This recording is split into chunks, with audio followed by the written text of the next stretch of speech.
Hello yo, j'ai une question d'introduction à cet audio, cette vidéo pour toi. Est-ce qu'on t'a déjà dit ou au moins fait remarquer sous des reproches projetés, genre épée déjà sortie de son fourreau, sans aucune retenue ni censure, sans aucun filtre ni nuance, quitte à te décapiter et le plus vite possible, que t'es way too much ou trop, que t'es pas assez ou not enough? Avant de venir zoomer avec toi, la thématique pour l'agrandir et qu'on se focus dessus, mon message était destiné si toi, t'as vécu et vis encore un étranglement éventuel autour de ces notions d'être trop ou de ne pas être assez. Et si c'est pas le tien, alors prends-le comme un joli moment de disponibilité avec moi, parce qu'il en faut tout de même dans ce monde, quand ça devient irrespirable et plus du tout organique, aussi d'expérience et d'apprentissage, parce qu'il en faut tout de même dans le jeu. J-E-U ou J-E, je te laisse là les deux options. Quand ça devient conflictuel en toi, et depuis ta mentalisation, depuis l'histoire que tu te racontes, dans laquelle tu es en train de t'empoigner tout seul. Et si je peux au moins représenter ça pour toi, si je peux au minimum t'apporter ça, alors j'aurais fait le job. Pour le maximum, ce message, il porte en lui un double sens, car il est prêt à être ouvert et consommé par nos futures connexions et relations, nos futurs liens et projets de vie les uns avec les autres, aussi à nos prochains crushs, nos prochains ex et tous ceux qui le sont déjà et encore. De ceux qui frôlent nos âmes, nos cœurs, nos corps et finissent par s'en aller, ou bien que nous-mêmes, nous finissons par les laisser. Mais avant tout, t'auras compris par toi-même qu'il est consacré à toutes les personnes qui sont encore là, présentes et debout, et qui continuent d'avancer au nom de l'amour, de la vie, tant qu'il y a toi, moi, nous.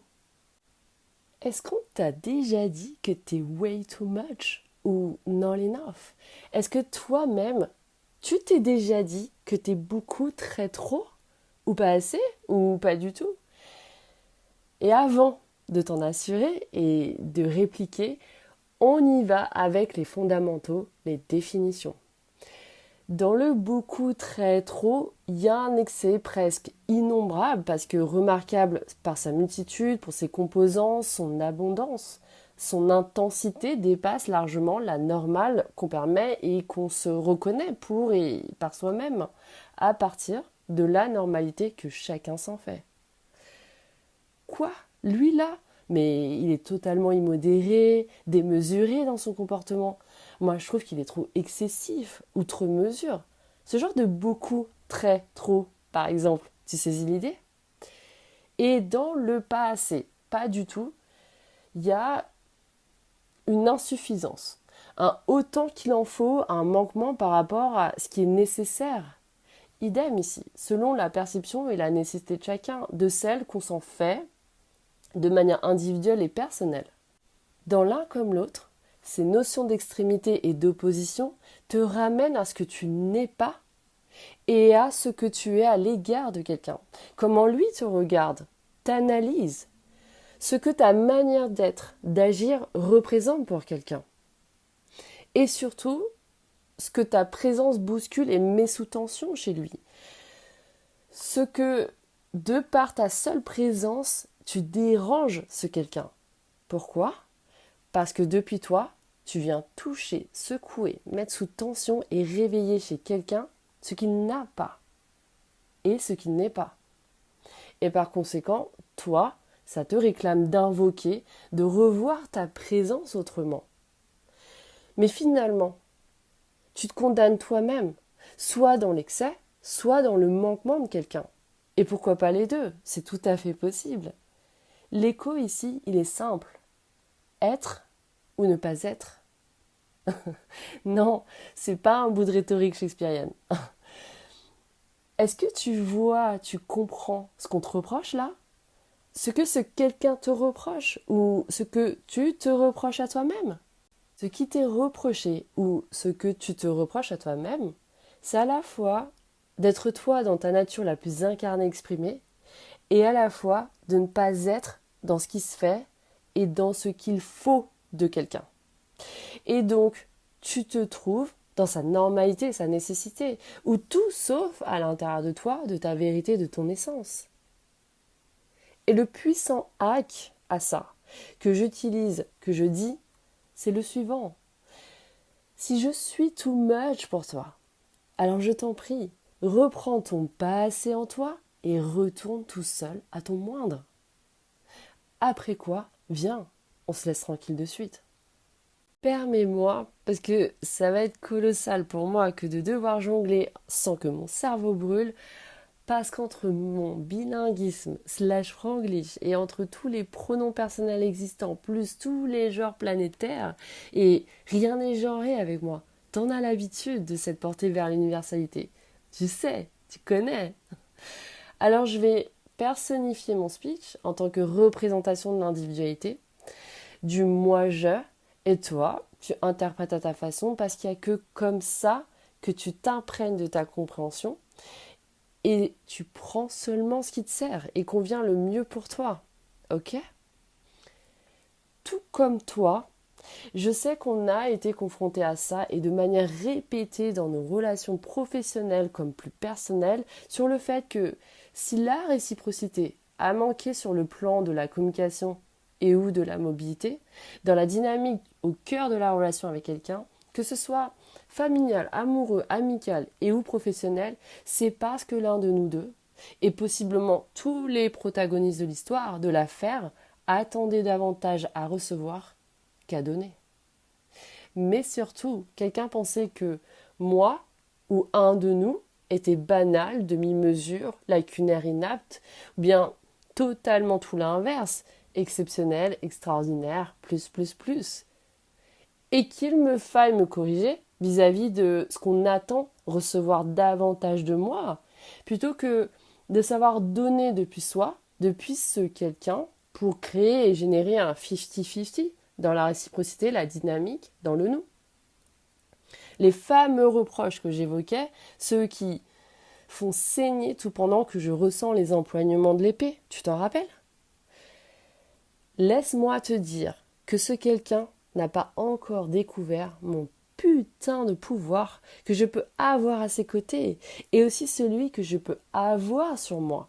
Et la vulgarité que je place ici, c'est pour soutenir le seul pouvoir que je peux donner à quelqu'un, qui est celui de la clémence, de la miséricorde, de comprendre que quand quelqu'un se porte n'importe comment avec moi, c'est quelqu'un qui se ment à lui-même, en pensant que la trahison, la malveillance, la cupidité, l'avidité et tous les autres termes qu'on pourrait rajouter autour, tu sais, le besoin d'arracher à son prochain peut-être la clé de mon propre apaisement, de ma propre prospérité.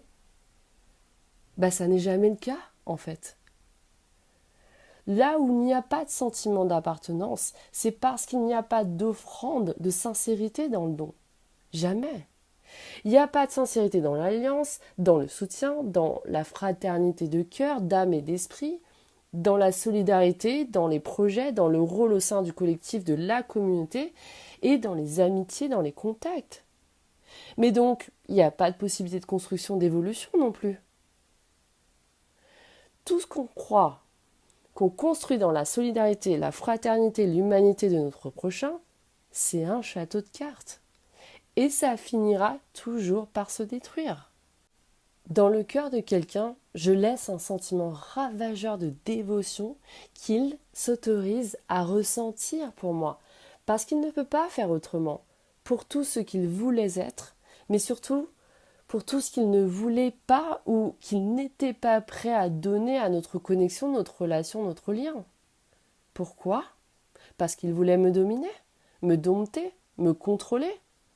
Mais au final, c'était toujours pas de la vraie présence de l'amour qu'il voulait activer. C'était toujours pas avec de la vraie présence, avec de l'amour qu'il voulait m'envelopper, me chérir et me protéger. Et maintenant, il est en train de comprendre que les comptes n'y étaient vraiment pas. Que quand il veut être présent et debout, quand il veut t'aimer et peu importe la façon, est-ce que c'est amoureux, amical, professionnel, familial ? Il doit en prendre soin en fait. Et au quotidien.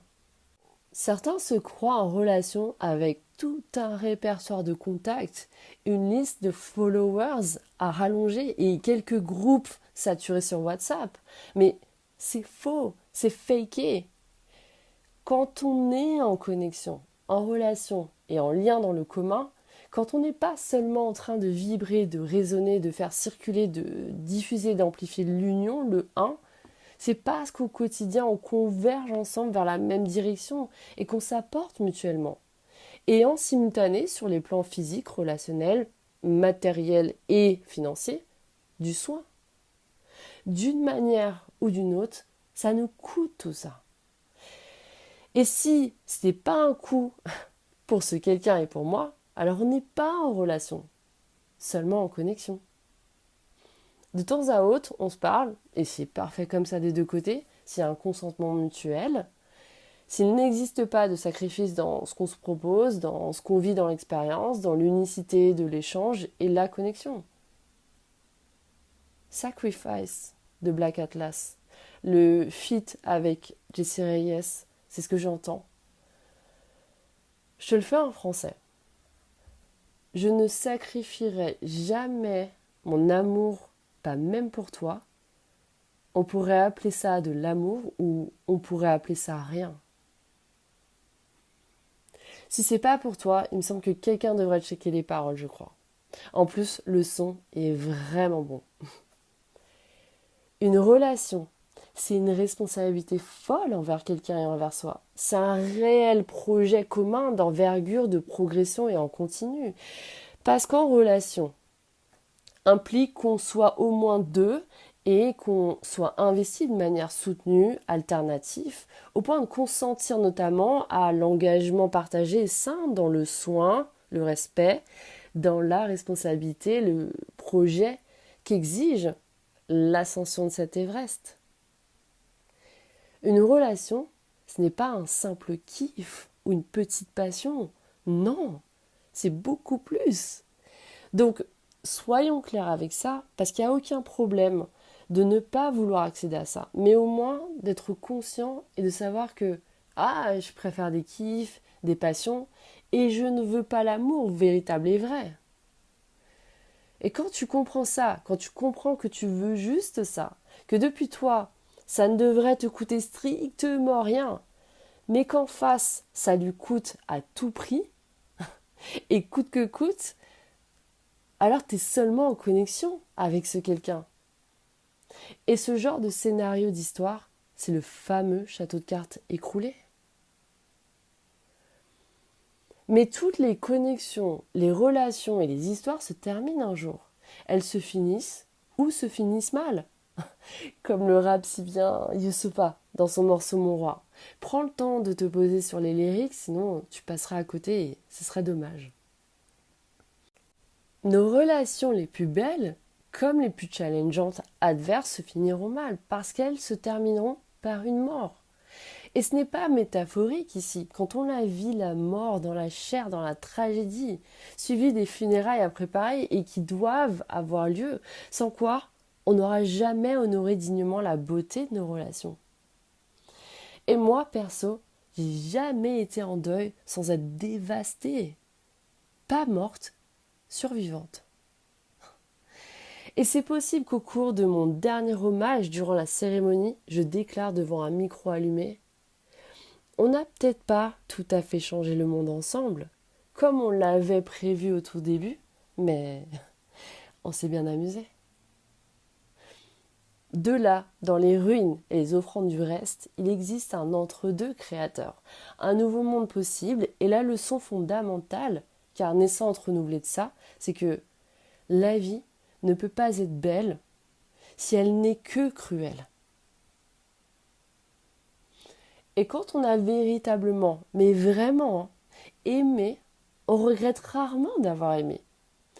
Ce qu'on regrette, c'est de ne pas pouvoir continuer d'aimer comme on aimait jusque-là. Donc il nous faut découvrir le principe et le secret de la vie et de la mort pour comprendre par nous-mêmes qu'on peut continuer d'aimer quelqu'un qu'on a aimé, mais que l'éloignement nous commande à accepter de nous ouvrir à une nouvelle façon de continuer de l'aimer, à une nouvelle factualité, une nouvelle certitude, pas un conte de fées de foi. Ce n'est plus le moment d'ambitionner, de rêver, ni de sauvegarder à tout prix et de supplier de toute notre force. C'est l'instant ultime de vérité, de réalité. L'une des plus grandes leçons cachées que nous offre le deuil, et il est le même pour nous tous, c'est celui de comprendre que nos relations, alors qu'on est l'un avec l'autre, réellement en relation, c'est d'en saisir de la résonance à l'enlacement qu'on combine, qu'on fusionne. On devient un, on est one. Après quoi, c'est sûr, peu resteront pour atteindre le ten, l'Everest. Et not to anyone ou no one. Si t'es du genre à descendre dans le négatif sur la jauge, moins de saturation, d'intensité, moins de luminosité, de contraste, que tu sais plus très bien qui t'est avec ou sans la présence de ce quelqu'un, que tu ne sais plus quoi laisser ni quoi garder, alors pose-toi. Zoom et fais une mise au point sur ce qu'il reste du ten, du maximum, du nous, quand tu enlèves tout. Parce qu'en présence de ceux qu'on prend soin, comme lorsqu'ils prennent soin de nous, c'est-à-dire lorsqu'on les aime et qu'ils nous aiment, on ne cherche pas à se défendre de cet amour. On le diffuse parce qu'on le respire, car on se souvient que les esprits sont unis et les cœurs sont indivisibles. On se souvient de l'au-delà de l'attachement et du détachement et qu'on vient tous du même endroit, depuis l'amour. Retiens que ce que le deuil nous offre de comprendre, c'est parce qu'on s'est aimé dans l'imprégnation et par le canal de l'amplification que je vis en toi comme tu vis en moi. Et je continue de vivre en toi comme tu continues de vivre en moi. Nous ne sommes jamais séparés. Dans la continuité du toi plus moi du nous, il y a ce point sur lequel j'aimerais qu'on se penche juste un instant. Dès lors que quelqu'un sort du silence qu'il cultivait dans la dynamique relationnelle, c'est parce qu'il décide, à un moment donné, au travers d'une communication, d'une interaction, d'exprimer par sa parole le fait et le constat qu'il me et qu'il nous choisit. Qu'il est complètement disponible et disposé au moins à discuter de quelque chose qui pourrait être envisagé entre nous, en termes d'investissement et d'engagement mutuel. Et avec grâce, je saurai accueillir l'expression de ses émotions et ses sentiments, parce que je sais que l'intimité, la nudité, l'intensité, c'est pas évident. Je l'écouterai si c'est pour entendre et inclure la nature véritable de ses intentions appuyées et affirmées, fortes et profondes, je l'entendrai. Par contre, qu'est-ce que ça vaut? Est-ce que ça aura encore de l'importance pour moi? Parce qu'aller m'aimer comme j'aurais voulu que ce quelqu'un m'aime, mais qu'il ne l'a pas fait, c'est ça ma vraie priorité numéro 1. Mon énergie créatrice et initiatrice, c'est bien ça que je choisis de placer en prums. Tu comprends? Il y a très peu d'humains sur cette terre qui vont s'aimer eux-mêmes comme ils aimeraient ou comme ils s'attendraient à ce que les autres les aiment. Et ce peu d'être eux prennent la responsabilité de s'aimer pour ne plus choisir par pure peur. D'accord ou pas avec ça, tu le vois bien, tu constates toi aussi que la plupart vont foncer, parfois pas tout à fait avec la tête la première, mais plutôt avec l'impulsion frivole et l'entrejambe en feu, en faisant un all-in risqué pour miser sur un choix par pure peur. Et leurs choix sont cachés parce qu'ils désunissent leur désir profond, donc leur vérité, à celui du regard extérieur qu'ils s'infligent. Une forme de combo entre la séduction et le paraître. Et si le vrai dilemme n'est jamais celui qu'on croit? Et si le vrai choix est finalement celui de l'intégrité? Est-ce que je dois le rappeler que tomber amoureux n'est que la fusion née d'une alchimie? Et qu'aimer, s'aimer et être aimé, ça, c'est tout un skill, un savoir. Une science même qu'on étudie et examine pour l'expérimenter, et dans laquelle on conçoit et conduit des projets communs tout comme individuels, et dans laquelle on se consacre aussi à la recherche fondamentale. On est dans un monde où on est tous hyper connectés. Et au final, je sais pas si c'est bon. Parce qu'aujourd'hui, si on donne accès à quelqu'un au travers de messageries instantanées, de profils privés, il va très certainement penser que c'est gratuit, que c'est cadeau. Et la problématique qu'on a, mais de par des cerveaux qui sont littéralement à la base programmés et très primitivement, et en même temps c'est nécessaire, tu me diras, mais depuis nos cerveaux qui sont programmés à la survie de l'espèce, ce qu'on prend pour acquis, ce qu'on considère comme étant l'être, on en prend rarement soin correctement.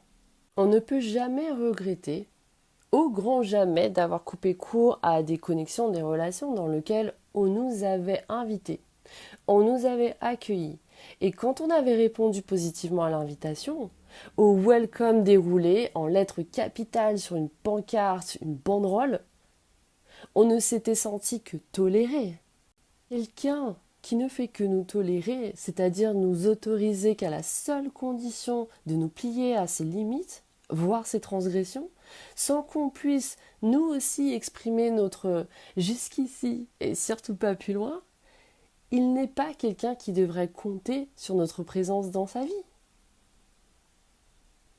Il y a beaucoup de personnes qui courent après le fait de plaire aux autres et ça pourrait se finir par plus personne au final, mais moi je trouve que peu de personnes se posent encore la question du respect.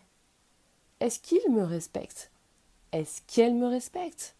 Est-ce que je suis véritablement respectée par lui, par elle ? Parce qu'on aurait beau plaire à qui l'on veut, qui l'on convoite, mais si la personne à qui l'on plaît et qui nous convoite ne nous respecte pas, qu'est-ce que ça vaut ? T'as les commentaires pour me répondre. Est-ce que ça valait le coup ? On espère que ça valait le coup. Et quel est-il, ce coup ? Et au final, qui a fait le même coup ? J'ai une image qui me vient en tête immédiatement, je te la décris. Quelqu'un assis par terre et contre un mur qui peut-être boit un café ou un matcha latte tout en fumant une cigarette dont le regard semble être perdu dans le vide et qui se demande, tout en pensant fort à une personne qui est allée beaucoup trop loin et qui a usé, a abusé d'une transgression, non pas pourquoi cette personne a fait ce qu'elle a fait, c'est vécu et chacun est fixé. It's done. Dis-moi, tu connais la chanson de Dana Vaughn du même titre, It is done ? Je vais malheureusement pas pouvoir te la diffuser ici et là maintenant, sinon la vidéo sera strikée par la plateforme. Politique de la maison oblige. Je t'ajouterai le lien direct et regroupé avec tous les autres que j'ai cités plus tôt dans le descriptif de cette vidéo, cet audio. Ça te va ? On fait comme ça ? Et tout en l'écoutant, cette chanson, ce que quelqu'un me dirait, c'est « J'espère que ça valait le coup au moins ». Et ce que quelqu'un me demanderait, c'est « Est-ce que cette personne m'a joué le même coup ?» Tu sais quoi ? Elle aurait pu. Pourquoi ? Lorsque tu t'assois et te questionnes sur si ça en valait véritablement la peine, moi, de ce que je perçois et j'en comprends, de ce que mon intellect me montre en visuel, dans l'histoire que chacun peut me raconter, c'est qu'il y a souvent une personne qui ne se voit pas poser cette question et qu'à la place pour tenir bon, pour aller de l'avant, ce soit l'autre personne qui ait normalisé un comportement possiblement manipulateur, traître, destructeur et calculateur. Ça fait beaucoup pour une seule personne, je trouve. Sans oublier tout ce qui va avec, l'exploitation, le profit, la duperie, la dégueulasserie, qui ne dirait pas son nom. Et tout ça sur un beau sourire.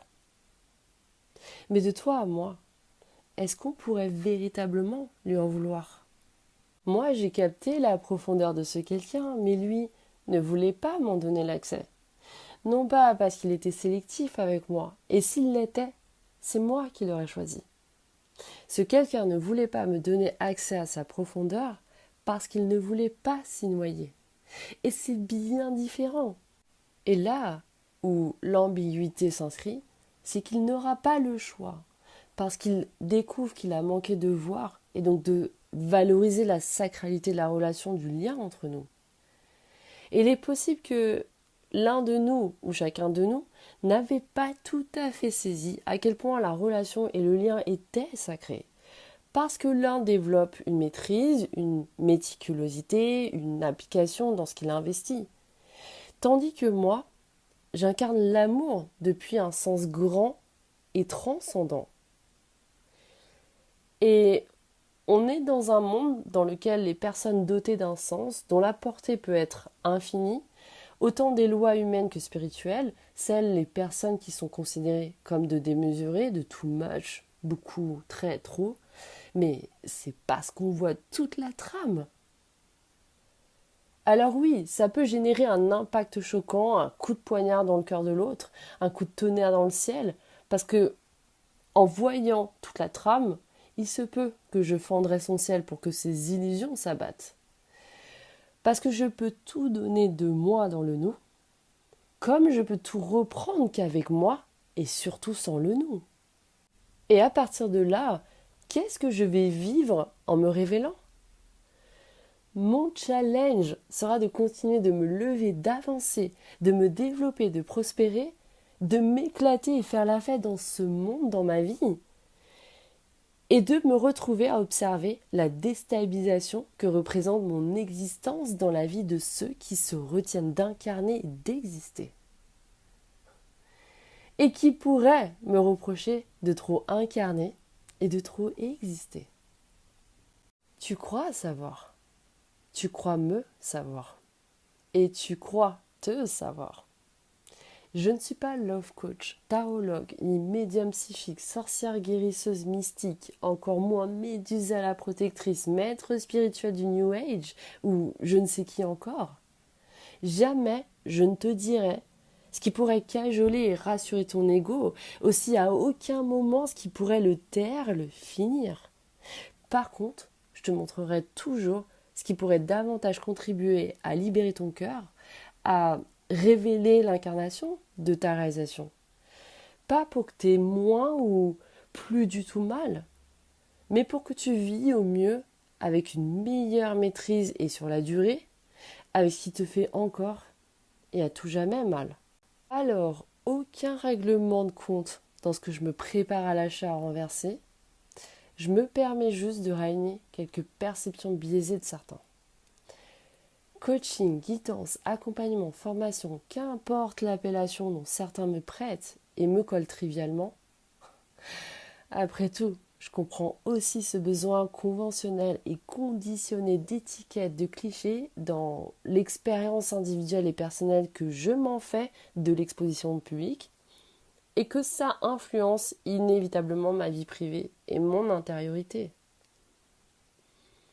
Certains pensent à tort et à travers que ce que je fais, la façon dont je me réalise grâce à ma mission de vie, fait que ça leur donne le droit d'attendre de moi, d'exiger même que je vienne sur les réseaux et ou les lieux à forte attraction pour les divertir, pour leur démontrer mes yeux bridés, mes taches de rousseur, mon sourire commercial, ou encore un bout de mes fesses, de mes seins, sauf que ils n'ont pas compris que tout ça est un mind game de perversion et de déviance dans lequel il y aura forcément des perdants. Et crois-moi, j'en ferai pas partie.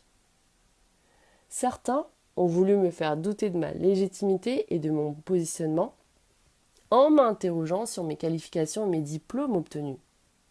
Je ne suis pas que ça en fait. Et cette mentalité très francisée, genre administration plus paperasse égale droit et prestige accordé, moi ça me tue.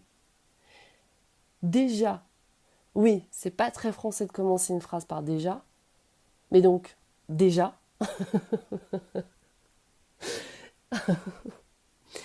ce que j'encadre pour les accrocher à mes murs ne regarde que moi, il me semble.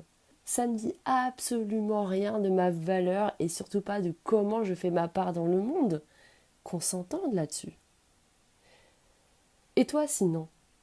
T'as obtenu et tu possèdes ne serait-ce qu'un diplôme reconnu par l'État français pour pouvoir exercer ton activité que tu surnommes influenceur digital, créateur de contenu ou rédacteur web?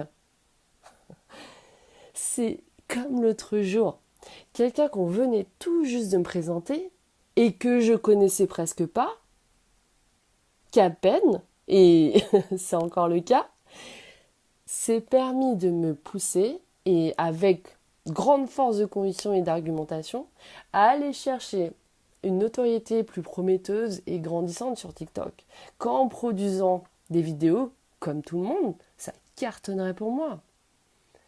Mais attends, moi j'ai rien à vendre, à faire consommer, surconsommer. Et c'est un choix, une décision. Je t'en prie, ne te trompe pas de bitch. Moi, je me suis jamais perdue dans ce que je fais et propose. Chez moi, c'est fluide, linéaire, c'est tout droit. Parce que je fais le choix et je décide de ne pas répondre aux attentes de tendance, d'illusion et de dépendance. Aussi de ne pas faire un show pour projeter des paillettes dans les yeux, pour mettre le feu sur scène, pour réclamer la ferveur et les applaudissements, les pouces levés et les cœurs remplis de rouge ou d'autres couleurs. Tout ça en l'air ou au sol, tout ça nu ou pas. Et si jamais tu attendais de ma part cette représentation en live, ne compte pas sur moi. Oublie-moi même. C'est le mieux pour toi. Ça me sidère de voir que les gens sont OK à l'idée d'adhérer à tout ce qui s'en vient et disent oui à tout ce qui bouge en termes de mouvement, de tendance, mais alors finalement à rien d'autre qu'aux conditions de masse. Si j'ai bien tout compris, bien avant d'être des humains dotés de neurones, on doit devenir des moutons pour se suivre les uns et les autres. Et à la suite de quoi, je lui jette au visage: mais est-ce que tu sais vraiment ce que je fais? Est-ce que tu as une réelle idée là-dessus ou c'est juste une conceptualisation sous-cotée de ce que tu crois à l'égard de ce que je fais véritablement? En revanche, pour toi, je suis moins sûre que ça l'est tout autant. L'incarnation, la vérité, la fluidité, la ligne droite et la longueur. Est-ce que tu les vis, toi? Parce que ce que ça te demande et te coûte, c'est bien ton consentement aux standards assistés obligés et à la robotisation, qui, je le rappelle, veut dire transformer et faire à la place de l'être humain des tâches répétitives, possiblement pénibles. Genre toi, tu penses que t'es une machine de guerre avec l'AI ou pas, alors que dans les faits, quand on revient aux faits, t'es seulement un bras mécanisé ou un cul parmi tant d'autres dans la chaîne de production, et tu taffes dans des conditions égorgées, pressurisées, algorithmiques et artificielles dont la culture de l'hyperproductivité normalise et glorifie le surmenage professionnel au détriment de ta santé, de tes relations et pire, de tes rêves. Résultat final, qu'est-ce que ça donne du coup et pas forcément dans l'ordre, hein? Journée à rallonge, multitask exigé, absence de pause, agitation, fatigue chronique, productivité toxique, pression, compétition, sommeil bousillé, troubles, anxiété, burn-out, et j'en passe. Mais est-ce qu'on ne serait pas à la limite transgressive de la traite d'humain? Et où se trouve l'humanité là-dedans, désormais? Je pose simplement une observation là. Chacun fera ce qu'il en voudra avec. Et dire qu'avec tout ça, certains trouvent quand même le temps et l'énergie de se questionner sur mes diplômes obtenus et accrochés et sur les directions collectives que je boycotte. Eh ben, ok. Et je finis mon tiret par cette punchline. Rassure-toi, moi je le vis mieux que toi. Parce que je ne bosse pas pour collecter et supplier des vues. de personnes qui ont la gâchette facile, des commentaires de suceurs et des waouh, t'es trop charmante, voire bonne de dalleux en sueur. Suceur, sueur, ça s'invente pas. Non merci, je m'en passerai bien et je te laisse volontiers même, si c'est encore ça dont tu as envie là maintenant. Je n'amuse pas la galerie, je n'assoive pas les quêtes de caprice et de vice. Dans ma réalité, j'ai pas signé pour ça. Et tu sais quoi? Tant mieux si ma perception, ma façon d'être t'oblige à regarder en face ce que toi, tu perçois pas et que tu n'es pas. Va prospecter et reprendre ta paix avec ça. Et s'il te plaît, rends-moi un big service. Don't mess with my vibes.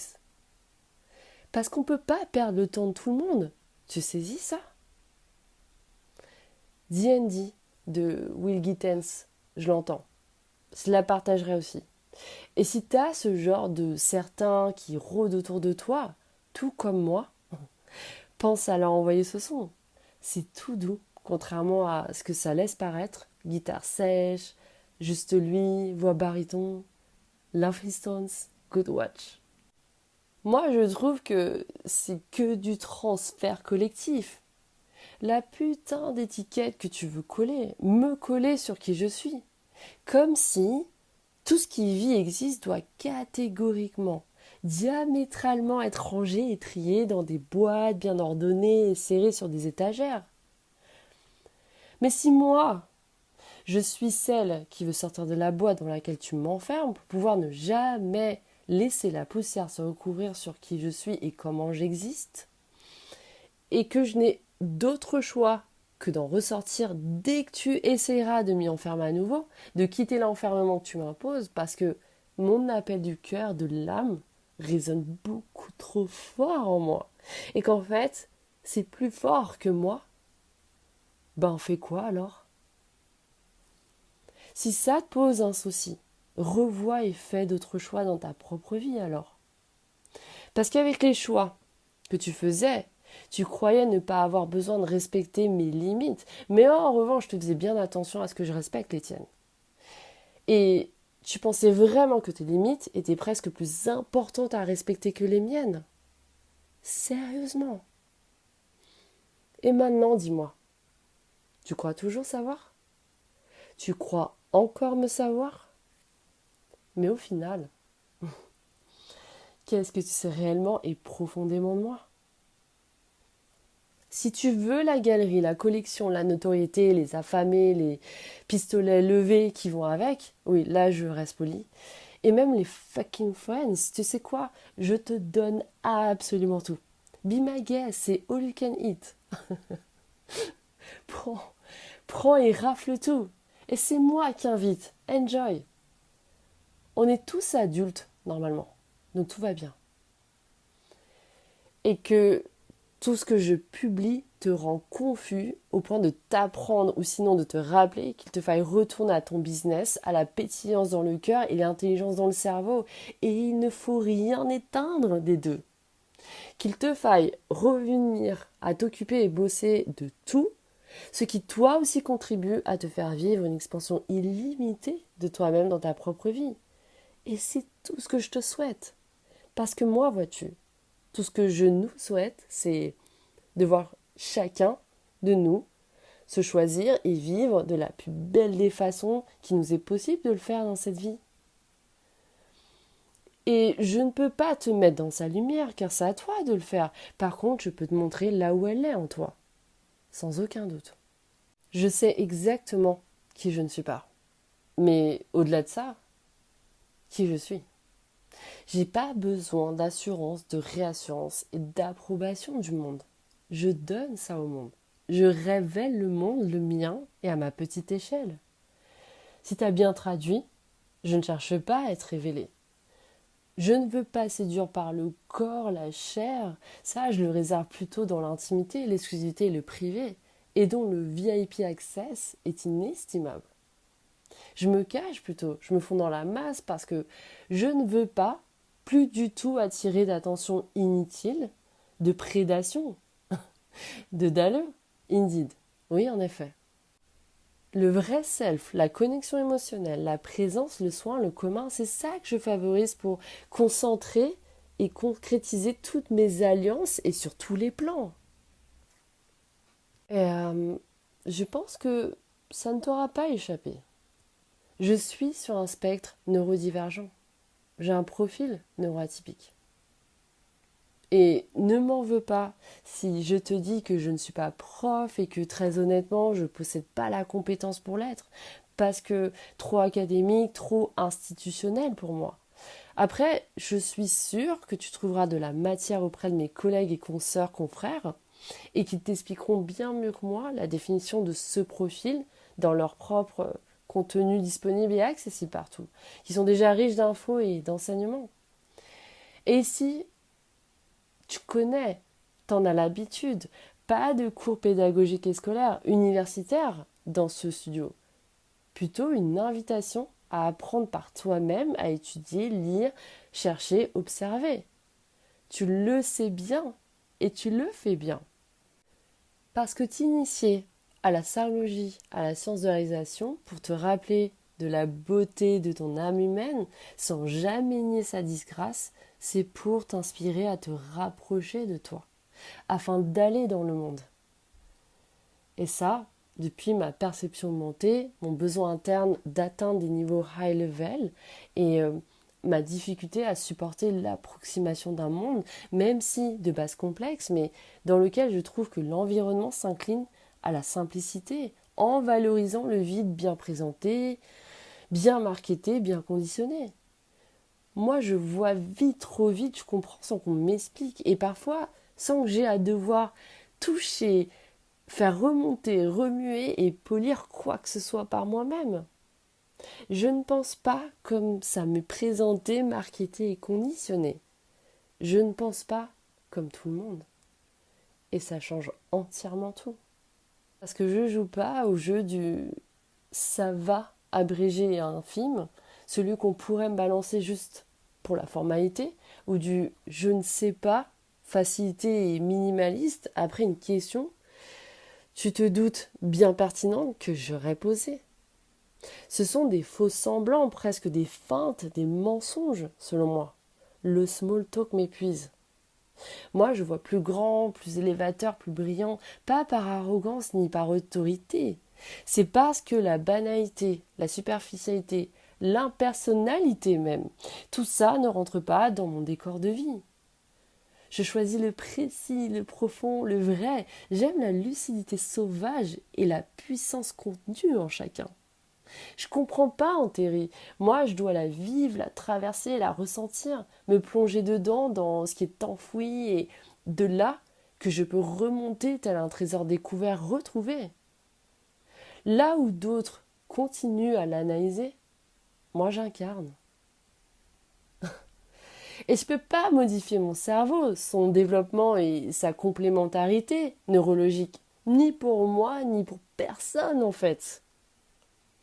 Certains diront que j'ai un trouble et d'autres que j'ai une force incarnée. Les deux ont tort, les deux ont raison.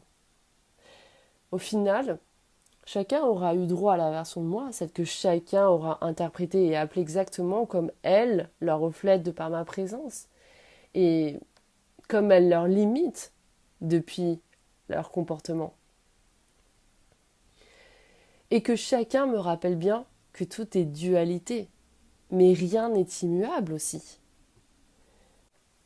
Du moment où ce qui me fait bouger et m'élève, c'est vivre pleinement toutes les facettes de mon humanité avec l'intégralité de ses visions et de ses dimensions.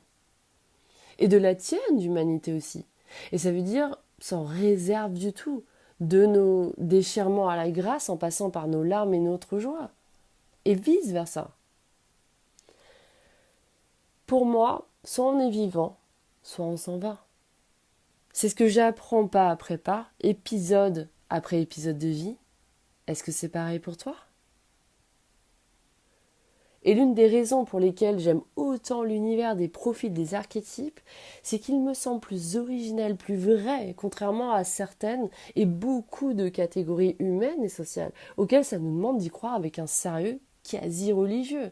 Par exemple, la classe, la race, les étiquettes, les rôles, les scripts prédéfinis au sein d'une communauté.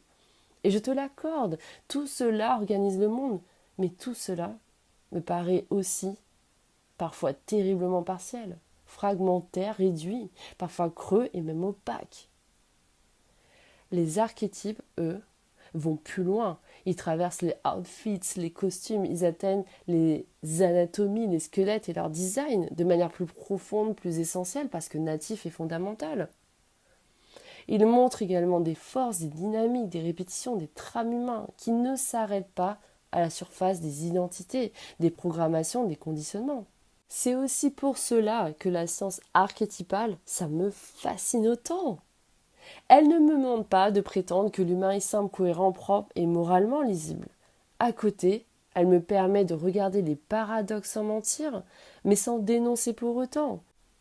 Elle me permet de dire que quelqu'un peut vouloir éperdument une chose et vouloir saboter exactement cette même chose. Que quelqu'un peut fuir, renoncer à ce qu'il aime tant en adoptant une posture de paralysie. Que quelqu'un peut préférer une souffrance symptomatique et qui lui est devenue familière plutôt qu'une liberté inconnue, renouvelée, salvatrice. Et que tout cela n'est pas forcément fou et irrationnel, que la signification véritable se trouve au-delà des apparences des surfaces.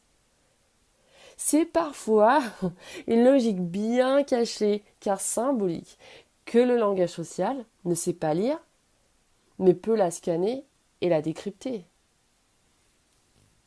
De nos ennemis clandestins, de notre inconscient immergé, de nos forces obscures, de nos mécaniques sourdes, de tout ce qui agit en nous, tout pendant que le mental nous raconte une autre histoire, un conte de fées.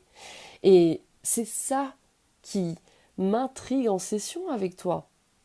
Et que je te retrace quelques, et sinon tous les chapitres.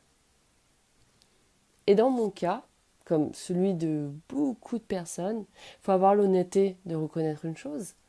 Notre pire ennemi n'est pas toujours à l'extérieur. Parfois, il porte même notre nom, notre voix. Et parfois, il connaît parfaitement nos obsessions, nos hallucinations, nos tourments, nos étouffements, nos oppressions, pour exactement savoir où frapper dans le but de faire dévier et anéantir ce qui pourrait enfin vivre en nous et depuis nous. Et les controverses rétrogrades peuvent être: pourquoi opter pour l'autosabotage plutôt que le succès? Pourquoi détruire parfois ce qu'on attend, autant prier de tout notre être, de tout notre cœur? Pourquoi retarder ce qui pourrait nous libérer? Pourquoi mettre des freins, des entraves, même du poison dans nos processus de performance, d'évolution, et qu'on reconnaît pourtant comme nos ascensions à atteindre, nos exploits de toute une vie? Et c'est là que nos réponses dans les échanges possiblement résistants deviennent super bluffantes, intéressantes et tellement pertinentes parce qu'elles sont rarement clean, blanches et sensuelles. Parfois, elles sont choquantes, immorales, illogiques, illisibles.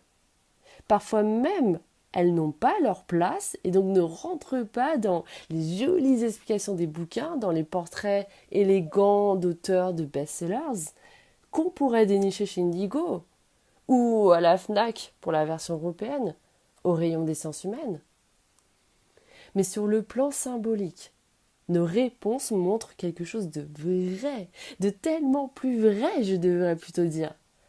Comme par exemple, à titre d'illustration, elles pourraient révéler notre attachement équivoque à une vieille douleur du passé, notre fidélité instinctive à une ancienne version de soi, notre peur de perdre notre histoire personnelle, parce que cicatriser, mourir pour renaître, parfois, c'est pas seulement aller mieux. C'est aussi devoir déconstruire pour reconstruire une identité, une réalité d'autant plus dans le décor d'un chaos. Ce qui ressemble à un conflit extérieur est souvent la projection visible d'un conflit intérieur. On pense se battre avec une personne, une situation, avec une injustice, un déséquilibre relationnel, mais bien sûr que c'est réel. Mais souvent, la scène extérieure est le théâtre d'une contradiction, d'une dissonance plus intime. Une partie de nous demande l'harmonie tandis qu'une autre reste attachée à la guerre. Une partie de nous veut l'amour tandis qu'une autre ne se sent vivante que dans l'anticipation du danger de la perte. Une partie de nous veut avancer tandis qu'une autre préfère la cohue, l'enchevêtrement, le gâchis, à la transformation, à la vie renouvelée, à de meilleurs choix et de plus belles opportunités. Chacun est donc convoqué à regarder un ou plusieurs domaines de sa vie où il parle peut-être encore de l'autre pour éviter de parler de lui-même, où il nomme un désordre externe sans identifier l'entrelacement interne qui lui correspond, où il croit subir une menace alors qu'il vit peut-être la révélation d'une fracture, d'une blessure hémorragique ou pas, infectée ou pas, mais quoi qu'il en soit insondable et imperceptible à l'œil nu. La thérapie n'est pas un pouvoir, c'est une responsabilité symbolique. La mienne, elle est celle de te faire voir notamment qui es-tu au travers de ton individualité. Quel est l'écho depuis toi que tu exprimes, que tu répètes? Qu'est-ce que tu offres et donnes à partir de toi? Qu'est-ce que tu mets en lumière? À quoi toi tu donnes un sens à la relation? Et qu'est-ce que tu décides de t'acquitter dans l'immédiat? Que veux-tu bâtir pour ta stabilité et ta sécurité? Qu'est-ce que tu génères et mets au monde? Qu'est-ce qui contribue à l'ajustement de ton expansion? La thérapie, par le biais des sciences, n'est pas seulement là pour amener la clarté et l'évidence, la libération et la paix, la révélation et la réalisation. Elle est là pour exiger la vérité, la tienne, celle que tu te dois de reconnaître. Ce qu'on se propose en thérapie n'est pas une promesse de résolution de solvabilité magique, mais bien un moment de lucidité net et sec. C'est le moment où tu comprends, tu sais, le fameux « Ah mais oui, c'est ça !» Et l'énergie est taillante, telle une arme acérée qu'on finit, puisqu'on comprend qu'il nous faille la retourner, non plus cette fois contre soi, mais pour soi. Ce que je veux dire par là, c'est qu'elle nous rappelle qu'on a le pouvoir d'interrompre et de shifter tout ce qui se nécrose, s'infecte en nous comme autour de nous. De déclarer que c'est over, que ça se finit now, pas demain, pas dans quelques mois ou années supplémentaires qu'on aurait réussi à grappiller jusqu'à la dernière miette. Non, ça se passe vraiment today. Et rien que ça, c'est déjà une mise au monde, une délivrance. Certes, ça fait mal, mais c'est sain. Mettre un mot, se rapprocher au plus près d'une appellation juste, ajustée, sur un fight intérieur, c'est déjà commencer à lui ôter toute dominance supérieure. Et c'est ça, le « je sais qui je suis ». Quand je pars à la rencontre de personnes ou qu'elles me trouvent, quand je soul date avec des âmes des cœurs, j'entends et je perçois les mêmes scénarios de trame de vie et dans lesquels on me demande très souvent « Mais Kim, qu'est-ce que j'ai fait de travers? De mal? C'est quoi le problème avec moi ?» Ce à quoi moi je présente simplement ce projet réflectif. Est-ce que tu saurais me dire qui est le vrai condamné dans ton histoire, en fait? Non, parce que moi, de ce que je peux te dire dans ce que je vis et j'expérimente, quand j'ouvre mon cœur de manière immensément naturelle, simple et humble, est-ce qu'on pourrait m'en vouloir? Est-ce que c'est ça qu'on me reproche? Et pareil ici, je me dois de personnifier mon blabla, ma dissertation, et toi, tu réinterprètes et tu prends seulement ce qui fit avec toi. Et ne force rien. Jamais. Quand je révèle le passé, les vérités brutales dans ton miroir de la nuit, dans lequel tu y vois enfin la confusion et les illusions reflétées, le subconscient et les paradoxes, les peurs anciennes et la programmation inconsciente, tout ce que le passé ne t'a pas dit, je suis là pour ne plus le taire. C'est l'initiation à laquelle je te fais deviner ta vérité dans ta propre projection lunaire. Et tout ce que tu ne vois pas dans ton devenir, je suis aussi là pour ôter le trouble, l'anxiété dans ta compréhension, au travers de symboles, de logique, de conscience. Et ça me vient d'un élan de cœur d'humanité depuis tout ce que je suis et peux être avec toi, pour entretenir et nourrir la connexion, la relation, le lien qu'on se propose mutuellement et qu'on met à disposition réciproquement. Alors, est-ce qu'il s'agit bien de ça, ce dans quoi tu me et nous condamnes? Et où est le crime et la faute? Et si je te dérange de par mon identité, mon incarnation et mon existence, est-ce que je devais vraiment et nécessairement être traité comme ça? Et au final, qui avait davantage d'intention et de volonté de concrétisation dans le script de chaque acte et scène de vie, de toute l'entièreté de l'œuvre jouée ensemble? Toi ou moi? Parce qu'il faut tout de même désigner un loser, quoi qu'il arrive. Donc quoi? Je devais investir ma loyauté dans tes belles paroles? Tant que tes paroles ne sont pas suivies d'actes en corrélation et notables, ce ne sont que des vœux. Alors oui, murmurer ou prononcer depuis une affection tendre, innocente, mais si ça reste seulement des vœux que tu veux et voudrais, ça ne vaut pas que j'accepte une sorte de contractualisation de quelque nature qu'elle soit, qui moi m'obligerait à t'offrir et à investir un soutien, un sentiment d'appartenance et une loyauté que de simples paroles ne méritent pas de recevoir. Quand tu donnes de l'attention à notre lien, notre nous, je t'en donne tout autant.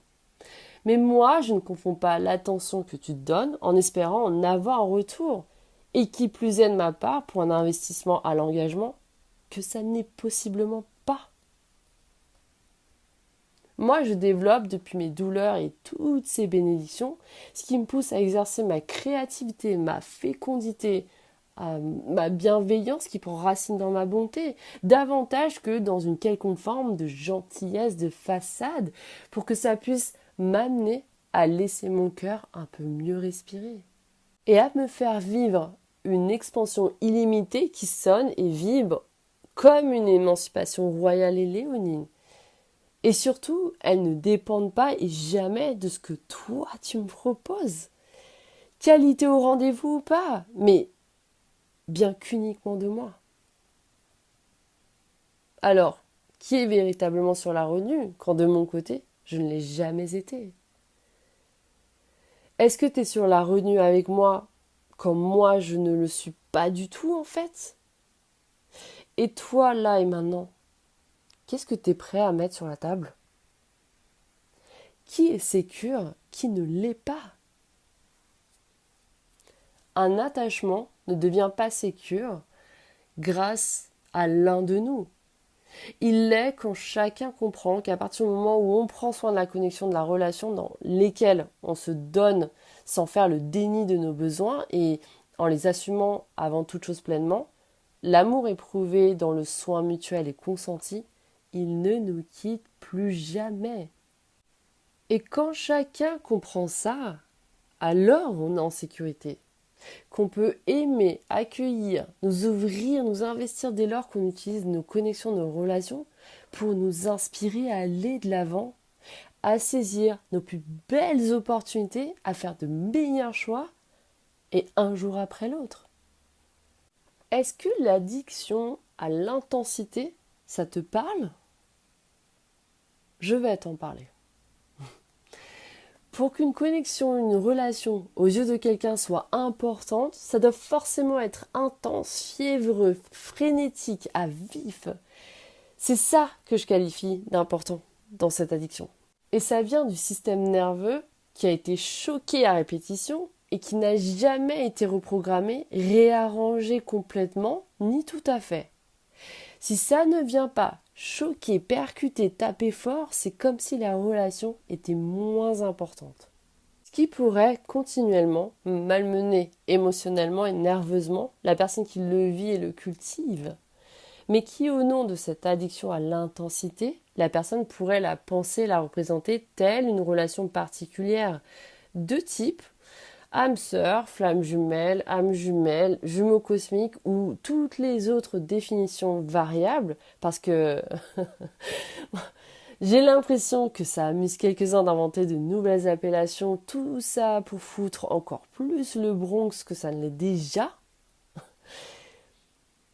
Si au centre de ton quotidien, tu te trouves un peu ou tout court déstabilisé et que tu essayes de te maintenir dans un détachement émotionnel de la relation, que pour autant tu veux investir, mais par contrôle, par maîtrise, tu ne t'autorises pas.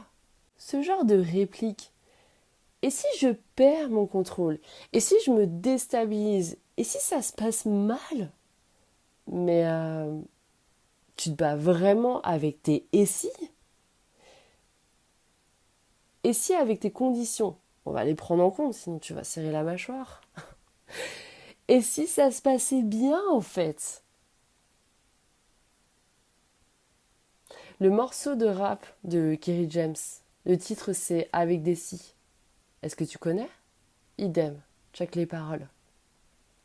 Laisse-moi te dire quelque chose de fondamental. Quand on exprime son cœur, on n'a de problème avec personne en fait. Et on ne peut s'en vouloir de rien. Et si les personnes utilisent qui l'on est depuis notre cœur, en leur présence comme en leur absence contre nous, c'est à ces personnes d'avoir peur, d'avoir honte, de se sentir mal à l'aise, coupable, pas nous.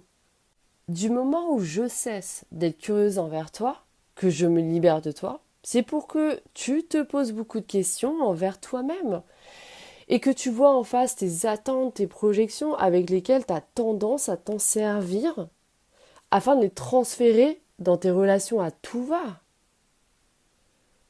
La confusion entre nous, à laquelle moi je me débat, jusqu'à me dire que finalement, c'est pas la mienne.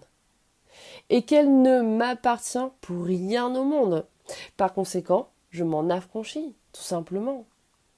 Et c'est là que je déclenche chez toi, dans une forme de générosité, ce que tu n'as peut-être pas prévu de mettre sur la table, une quelconque forme de connexion, de lien. Et il y a comme ce quelqu'un, des personnes qui passent leur vie à vouloir accéder aux autres, mais sans jamais s'investir dans quoi que ce soit avec eux. Et qu'il en ait conscience ou non. C'est pas le propos dans ma vie. Le mien, c'est quel impact ça a dans ma vie. Si tu as un besoin de redresser un tort, voire de rééquilibrer, d'harmoniser la relation à laquelle personne, c'est-à-dire ni toi ni moi, ne renonce véritablement, mais qui demande à chacun de vivre une initiation qui n'est pas petite, possiblement même une petite révolution, une transformation poussée, qui peut nous amener à nous investir de manière texturisée, vivante, qu'il y ait du son, de la matrice organique, des nuances et des couleurs. Tu saisis l'idée ? Si tu m'inspires sur le plan créatif, et si tu tiens un tant soit peu à moi, que ta première obsession au réveil, c'est de m'envoyer un SMS, un DM, si tu te sens lié à moi, que tu es dans un attachement surpuissant pour moi, si tu vis dans ta tête avec moi en permanence au quotidien, si tu me demandes comment je fais pour mourir et renaître continuellement, si tu me demandes qu'est-ce que je sais que tu ne sais pas, la réponse est simple. Je suis une révélation pour toi. Qu'est-ce que ça veut dire ? Que moi, je vais vivre une révélation grâce à toi et que la révélation pour toi, c'est moi. Quelqu'un m'a écrit en DM « Toi, t'es l'oracle de Matrix, celle qui introduit la notion de choix dans la matrice. » Et dans le film, elle dit à Néo « Tu n'es pas venu ici faire ce choix, tu l'as déjà fait. Tu es ici pour essayer de comprendre pourquoi tu l'as fait. Je croyais que tu l'avais compris depuis longtemps. Bonbon ? Si tu as le courage inouï et les pas faibles et écrasés dans ce genre de situation, de revenir vers moi, c'est possiblement parce que j'ai enflammé ton cœur, je l'ai touché et que tu t'es dit « Putain, je suis dans la merde parce que je sais qui je suis, je sais comment je me comporte et ça va mal finir. » Et quand ça se sera mal fini, j'aurai que mes yeux pour pleurer. Aussi, c'est éventuellement parce que moi, je corresponds à un idéal incarné pour de vrai et que ne pas revenir à moi, ça n'aurait pas de sens.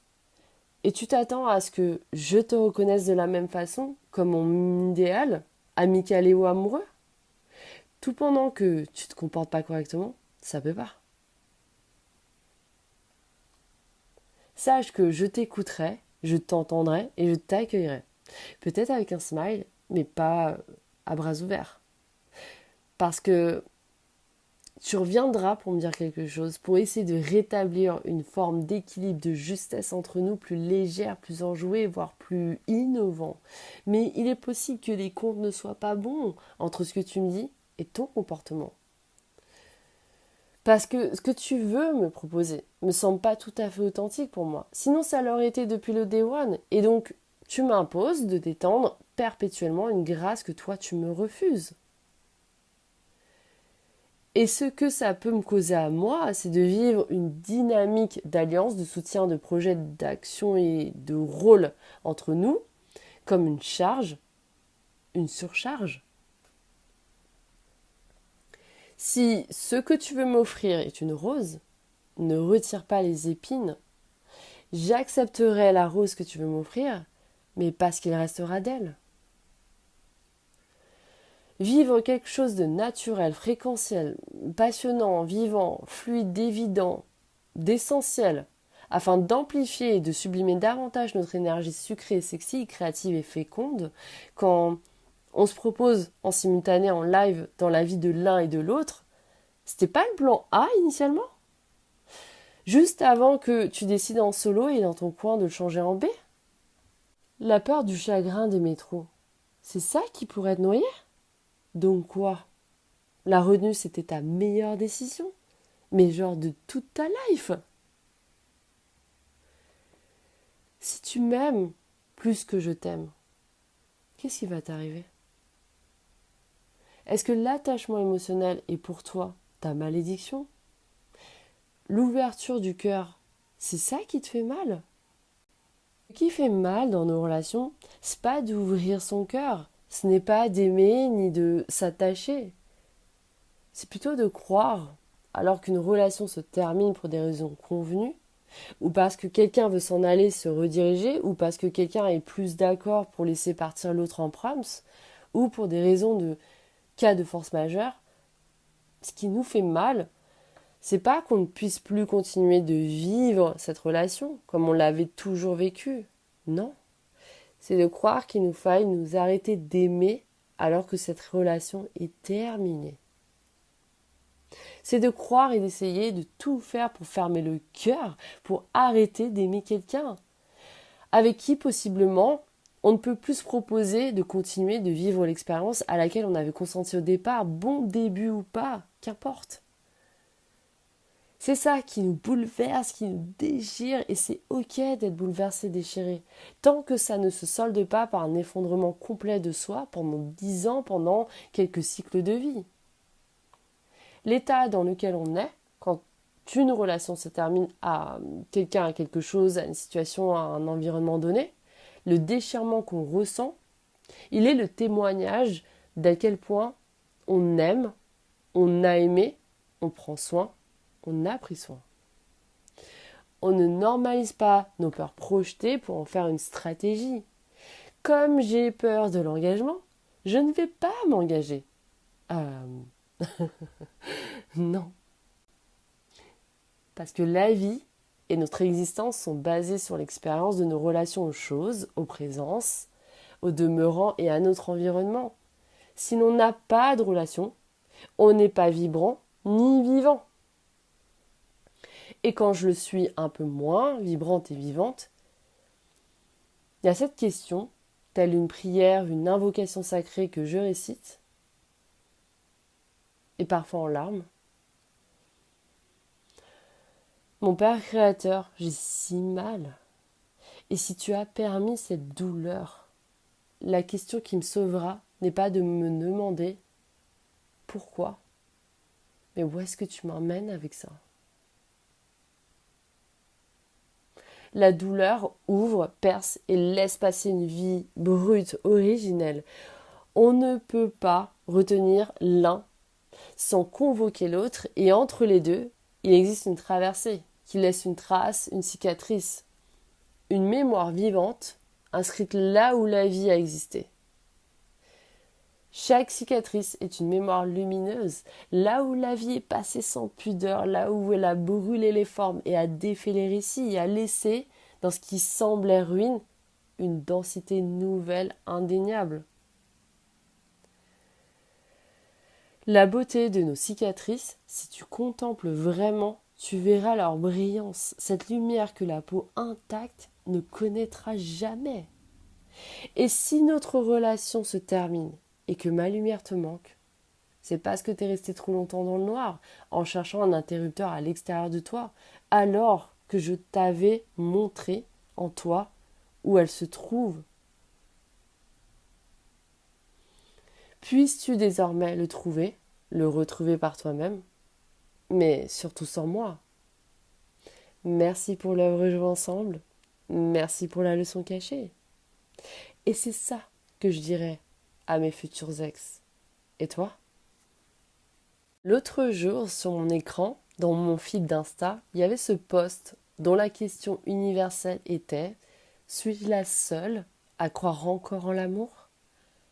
Cliché, tu vas dire.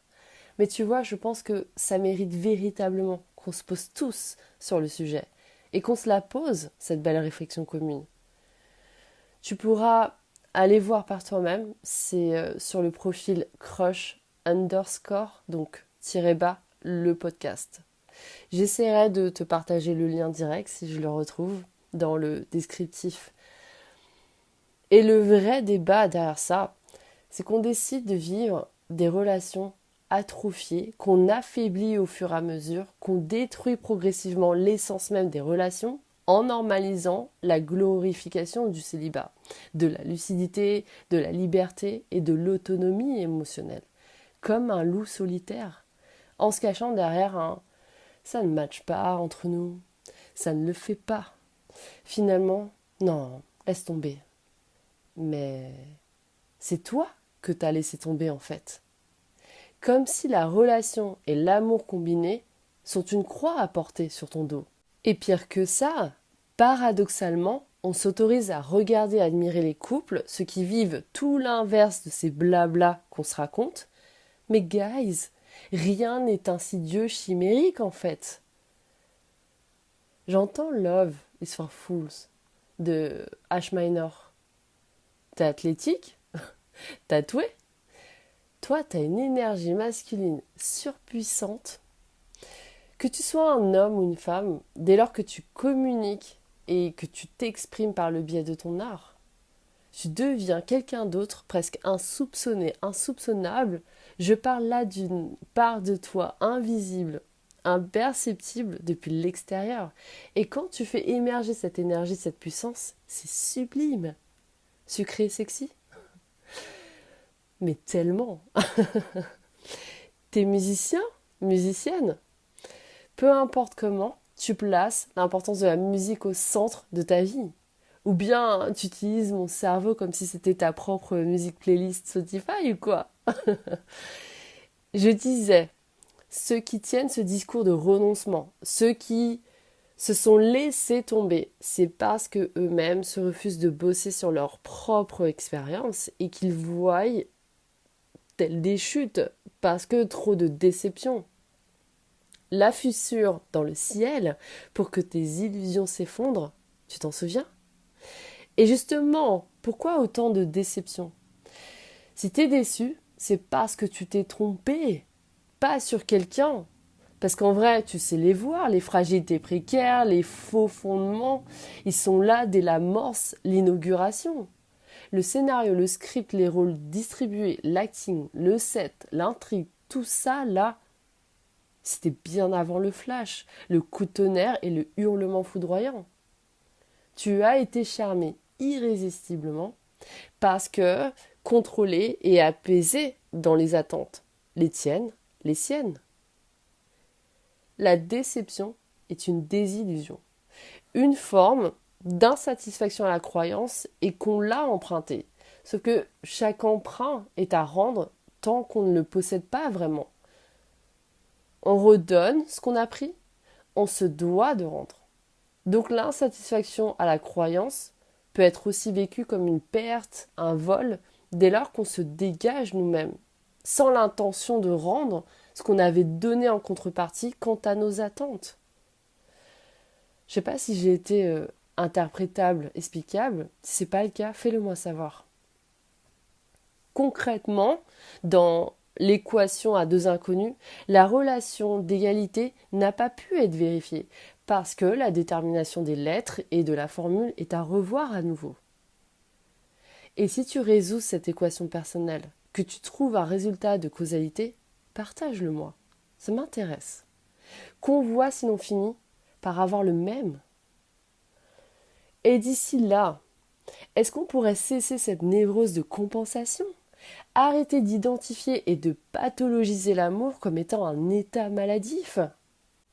Après, on se torture le cerveau, on se martyrise l'âme et le cœur en se demandant pourquoi l'évitement, la fuite, le ghosting, le benching, le gaslighting, le love bombing, le future faking et d'autres termes de manipulation sont devenus le pseudo-langage parlé, pratiqué et anxiogène entre nous.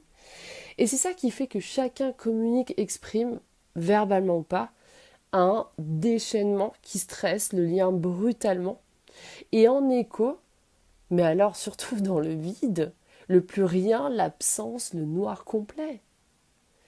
Est-ce que ce quelqu'un, qu'il soit absent ou présent, t'apaise ou te rend anxieux ? Est-ce que tu as besoin de le voir et de passer du temps avec lui pour t'apaiser ? Et dans ce cas de figure, c'est quelqu'un qui te cause de l'anxiété et que tu pourrais, toi, prendre pour un lien particulier, spécial. Est-ce que quand toi, tu penses à lui, quand tu ressens ce que tu ressens pour lui, qu'il soit là ou pas, toi, t'es en paix ? Et laisse ton corps te le montrer. Qu'est-ce qui fait qu'on est plus sujet et sensible à toutes sortes de bactéries ? Pourquoi on développe des virus ? Pourquoi on tombe malade ? Pourquoi on dort mal ? Pourquoi on est moins dans l'envie, l'ambition aujourd'hui, alors qu'hier on était on fire ? Encore une fois, c'est parce que c'est relié au conflit engendré par les émotions. Reliance du cœur avec la raison, reliance du mental avec le corps.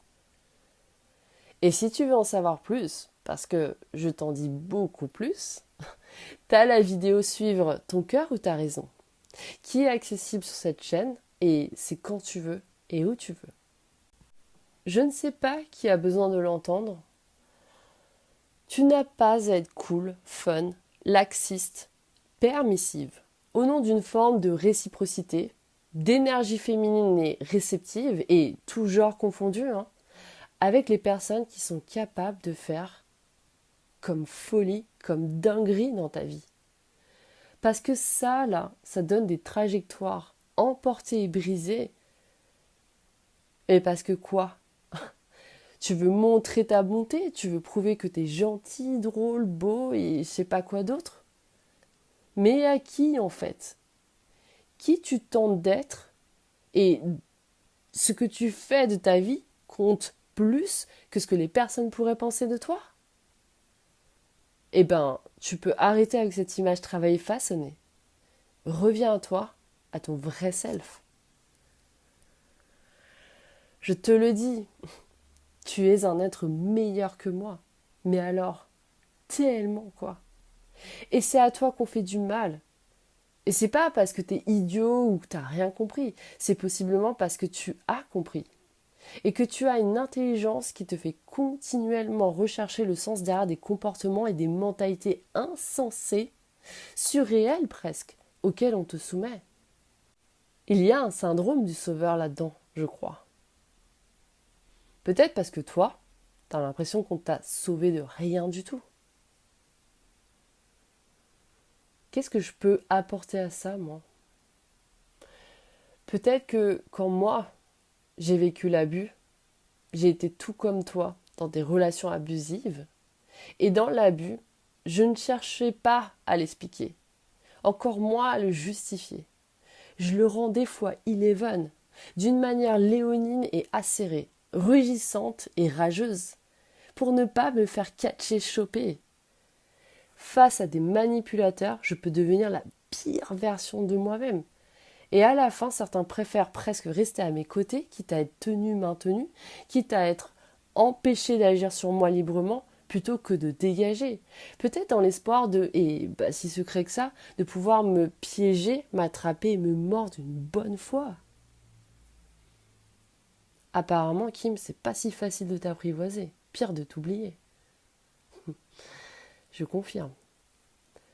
Mais même ça, je le sais, je le vois tout de suite et je l'anticipe. Et il n'y a pas de souci avec ça. J'ai pas de difficulté avec la prédation. Et quand j'y suis confrontée, quand j'ai pas du tout été le provoquer, je ne suis pas spirituelle. Ça veut dire que je ne spiritualise pas ce que le Créateur a certes permis, mais ce qu'il n'a jamais inspiré à autrui. Si Dieu, l'univers, l'appellation et titre que toi tu lui donnes, si lui-même permet certaines choses mais ne les inspire pas, je ne vais pas moi les rendre plus spirituels qu'ils ne sont. Tu vois ce que je veux dire ? J'ai pas besoin d'être plus royaliste que le roi. J'ai pas besoin d'être dégueulasse avec moi-même que quelqu'un qui pourrait se comporter de cette manière-là. Et I don't fucking care. Fuckologie, ou bien l'art d'inviter certains à se faire foutre. Tu connais toi ? Va découvrir ça sur Insta, parce que toi aussi tu vas certainement adorer. Je m'en bats totalement de ce qu'on va me dire, que je ne suis pas assez calme, compréhensive, patiente, ou j'ai pas assez de capacité d'adaptation, de flexibilité, de tolérance, ou que je suis trop remplie de rage. Déjà.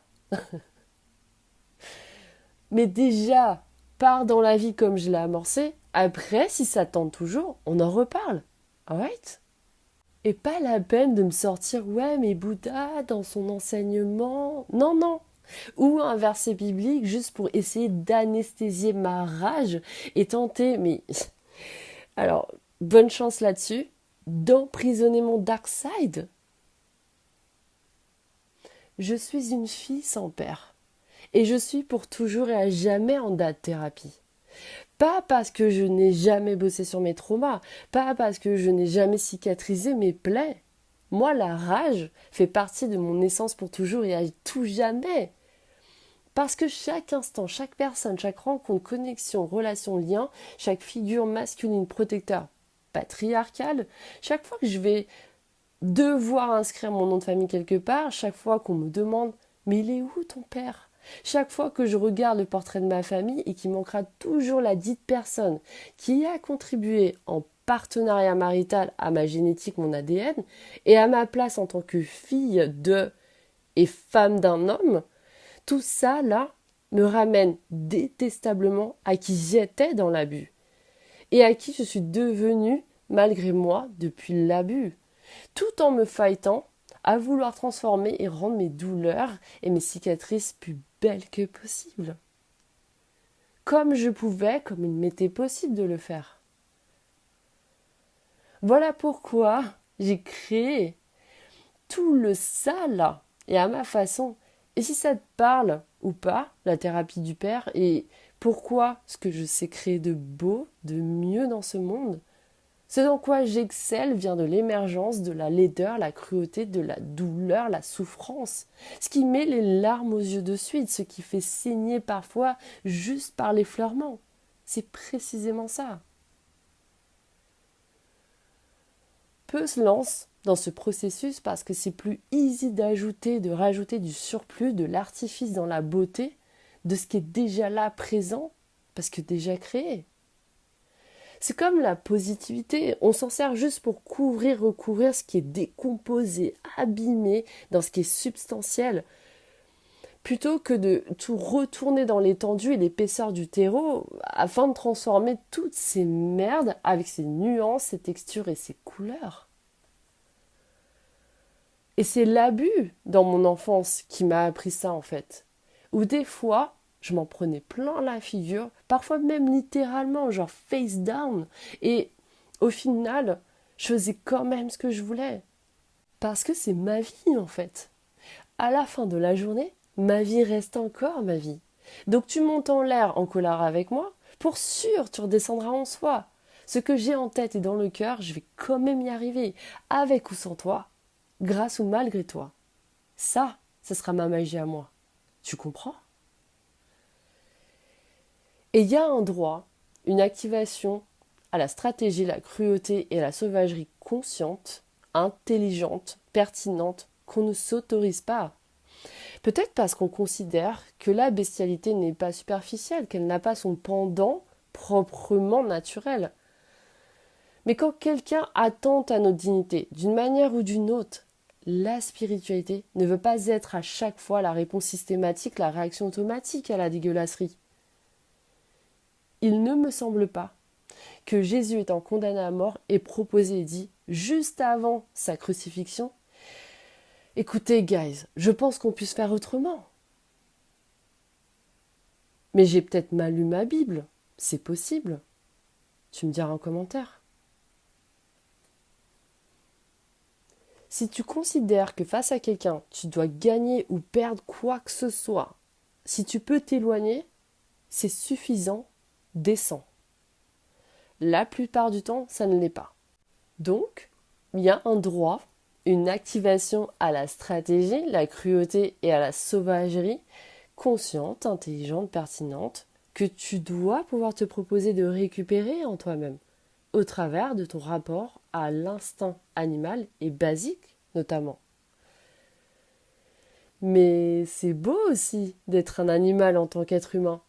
Tu vois bien que parfois, ton instinct animal, par exemple quand tu te proposes une expérience, qu'elle soit créative, récréative, dans laquelle tu vas permuter, aller au-delà de tes limites personnelles et habituelles, par le biais d'une ou plusieurs actions pour te dépasser.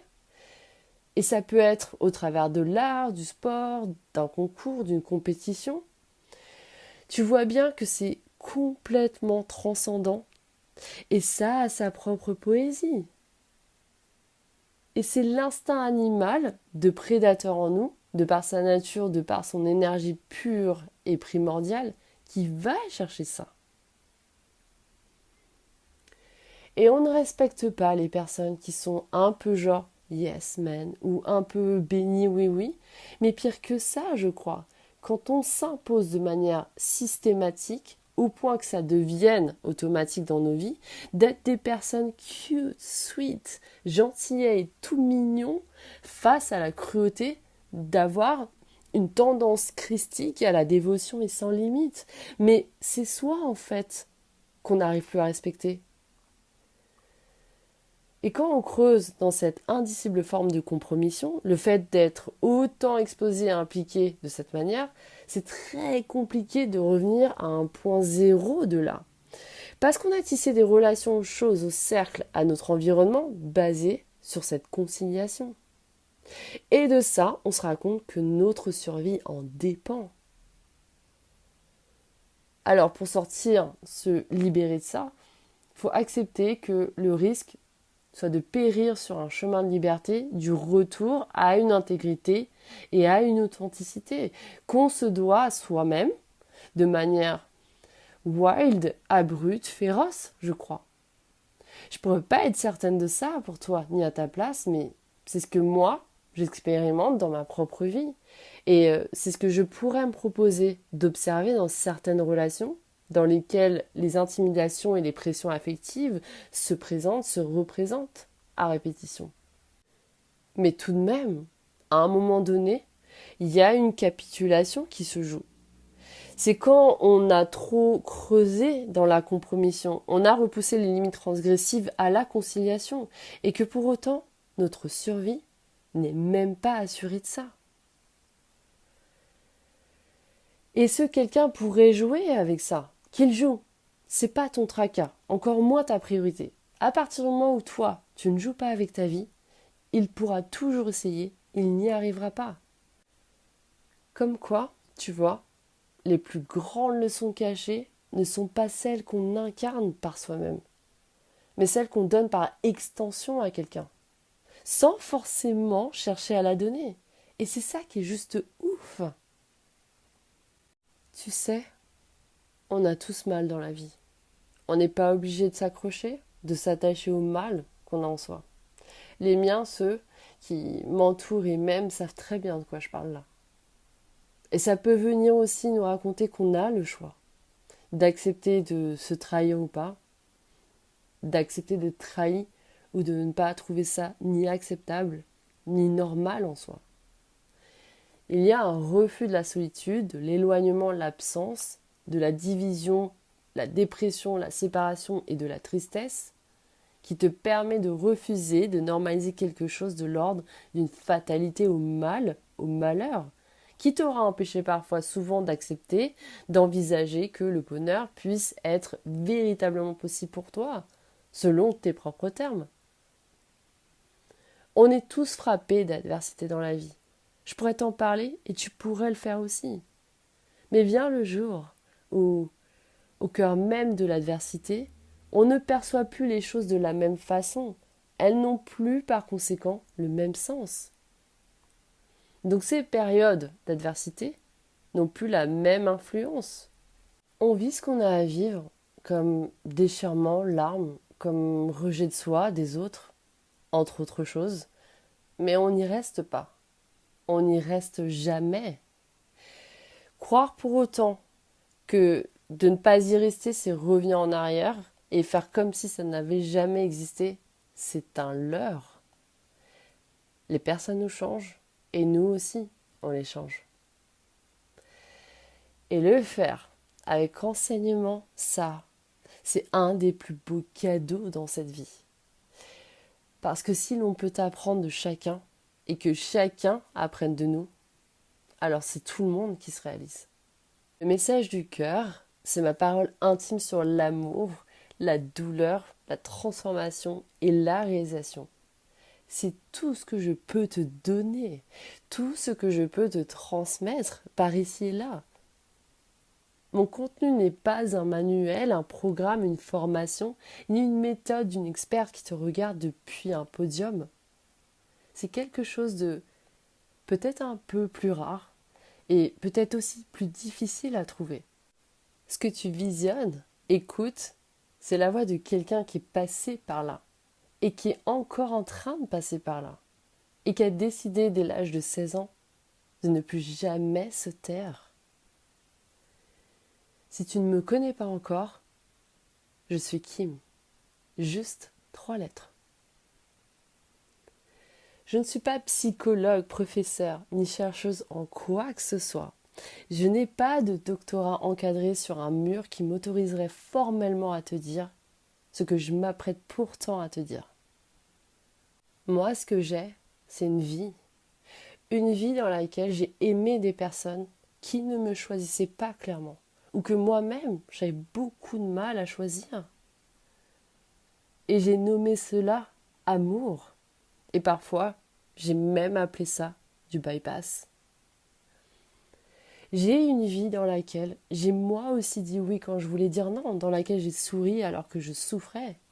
Une vie dans laquelle je me suis sous-facturée, où j'ai payé l'addition de ce que je valais, où j'ai porté des charges accablantes qui n'étaient pas les miennes, mais parce que le monde comptait beaucoup trop sur moi. Et j'ai sincèrement cru que c'était de la générosité, de l'humanité. Ce que j'ai aussi, c'est un désir puissant de savoir qui ne connaît que l'infinité.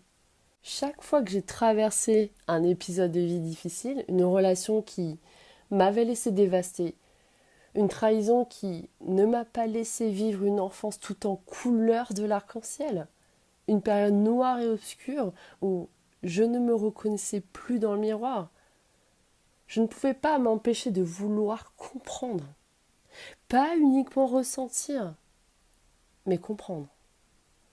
Chercher les textes, les études, les voix et les mémoires des femmes et des hommes qui ont vécu avant nous et qui avaient su mettre le doigt sur des mots, sur mes mots, M-A-U-X, sur ce que je vivais parfois dans la perdition et l'errance, parfois dans les cris assourdissants de mon âme, pour mieux remonter jusqu'aux étymologies, histoire et évolution, pour mieux me révélé, m'élevé. Et ce que j'ai trouvé m'a transformé. Ça ne m'a pas guéri. D'ailleurs, je n'utilise pas plus ce verbe et ce nom commun si et quand je veux parler de traumatisme, de blessure émotionnelle par exemple. Et si tu as déjà fait et vécu l'expérience d'une ou de plusieurs sessions avec moi, tu sais exactement pourquoi. Je tends plutôt vers les termes cicatriser, cicatrisation. J'ai changé définitivement, sans appel, sans recours. Mon contenu, c'est une bibliothèque d'audio, de vidéos, née et enrichie de cette façon-là. Chaque titre pensé et donné part d'une douleur retracée et résumée, une de celles qu'on traverse tous à un moment ou un autre, mais qu'on n'ose pas toujours nommer à voix haute, en vue de lui donner de la voix, de la présence et de l'existence. Une douleur relationnelle, émotionnelle, physique, sexuelle, de celle qui peut être aiguë, centralisée, chronique, qu'importe. Une douleur financière, héréditaire, transgénérationnelle ou même spirituelle.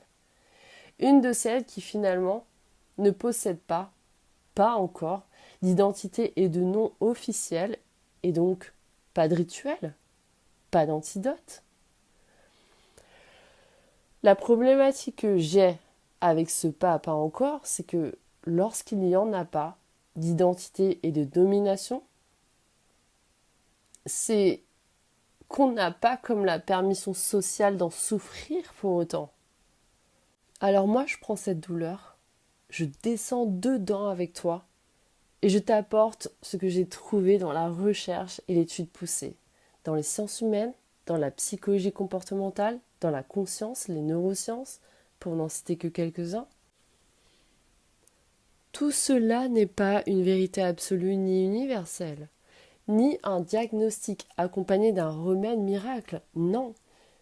C'est une lecture parmi tant d'autres, de celle qui peut être discutée, débattue. Pas pour qu'on soit d'accord, mais plutôt pour qu'on se nourrisse les uns des autres, pour faire évoluer qui l'on est dans un groupe, pour que lui-même s'intensifie, se déploie. Dans tout ça, mon contenu, je relis tous les points du tableau, tu as un profiler décryptant les comportements afin de dresser les profils, de te montrer comment la conscience et le savoir peuvent faire shifter et switcher quasiment tout et tellement en toi depuis toi. Que ce soit au début, au milieu ou à la fin de mes messages, je t'interroge via l'art du questionnement en te posant des questions que personne n'ose poser. Te poser. Et je sais aussi que dans mon contenu, je dis que les plateformes et applications en tout genre et grand public ne peuvent pas proposer aussi facilement parce que trop exigeants, trop dérangeants, parce que trop transformateurs pour une audience dont l'attention se veut être populaire et qui ne serait que passive puisque la surconsommation massive rapporte beaucoup plus de dollars. C'est ça le business. Mon message, mon contenu s'adresse à toi si tu t'es demandé dans la confidence de tes nuits, les plus tragiques comme les plus constellées, si le problème c'était toi. Il s'adresse à toi si tu as un cœur qui aime fort et que ça t'a coûté trop cher. Il s'adresse à toi si tu es affaibli en position de fuite, en mode survivance / désertation, quand définir, redéfinir le vrai danger est nécessaire, plutôt que de s'enfuir par la porte de derrière, rien qu'à l'idée de choisir entre être doux et être agressif, parce qu'on t'a appris que les deux s'excluaient, qu'ils doivent se massacrer comme deux principaux gangs rivaux. Il s'adresse à toi si tu as souffert de quelque chose qui n'avait pas de nom, et donc pas de cercueil et pas de permission au deuil. En revanche, il ne s'adresse pas à toi si tu cherches des réponses faciles ou des étapes numérotées. Je le répète souvent, il n'existe pas de notice type IKEA dans la l'astrologie que je fais et propose. Tout est là pour toi, tout est devant toi. Explore, observe et ouvre-toi. Comprends alors ta potentialité, fais des tests et vérifie par toi-même. Parce qu'il te faut travailler, incarner et manifester. Et que ça ne va jamais se faire, le faire sans toi. Ici et là, ce que tu visionnes, entends, ne conclura pas impeccablement, ne déduira pas à égalité quoi que ce soit. Certaines choses que je te dis te dérangeront, te bouleverseront, d'autres te mettront en colère contre toi-même, d'autres encore, après avoir posé ton phone et tes écouteurs, te feront fixer le ciel bleu du jour, ou bien la pleine lune pendant quelques minutes. Et c'est bon signe. Le titre Worse, W-O-R-S-E, de Shaun Allegra. Est-ce que c'est ce que tu écouterais dans ta méditation, ton introspection? Parce que ce que j'entends, ce sont ces premières notes, ces premières secondes.